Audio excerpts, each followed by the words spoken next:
Unspeakable Acts is a 1990 film directed by Linda Otto. It's written by Alan Landsburg, Hesper Anderson, and Joanna Strauss, and it's based on the book by Jan Hollingsworth. And this is the kind of film I would have watched anyway, but I did watch it because Bebe Neuwirth is in it. She's in it a reasonable amount. I'm definitely quite happy with that.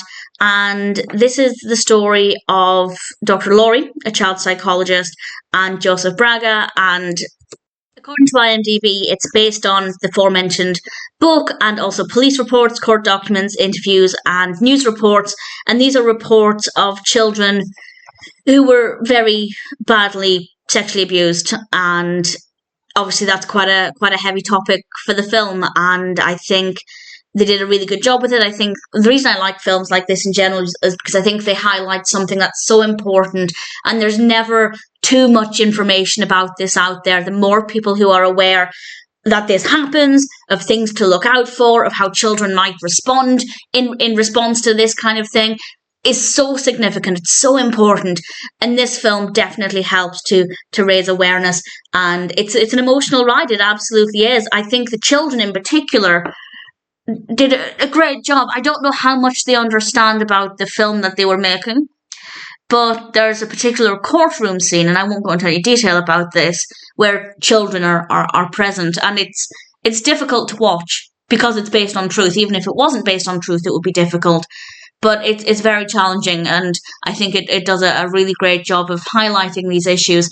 I can't comment on how accurate it is to the true story, but as I said, according to IMDb at least, it is based on a lot of actual documents and reports. So I'm going to assume that it's quite significantly accurate.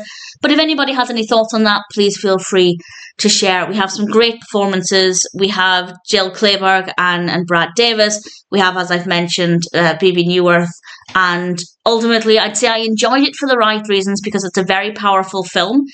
But at the same time, it's not the easiest watch. And I kind of knew that. I figured that would be the case going into it. But then to remember it's based on truth, they're always a lot harder to watch than films that are with a similar narrative, but primarily fictitious in nature. The ones that are fictitious are just as valuable as this, though I feel like it's such an important topic. But it's not the easiest of watches. But in terms of the story, it's well written, it's well developed, the pacing is really good. Absolutely no issues with any of that there. As I said, I don't know how accurate it is to the true story. If anybody has any thoughts, I'd be very keen to hear what you think. Personally, I thought it was a solid film. A good watch for the right reasons, but a difficult watch for the right reasons as well. I think it's designed to make us feel certain things, of course. And the emotions are unpleasant, but it's absolutely worth it. Unspeakable Acts is definitely a powerful film. And if it sounds like the kind of thing that might appeal to you, then needless to say, I'd say it's definitely worth checking out.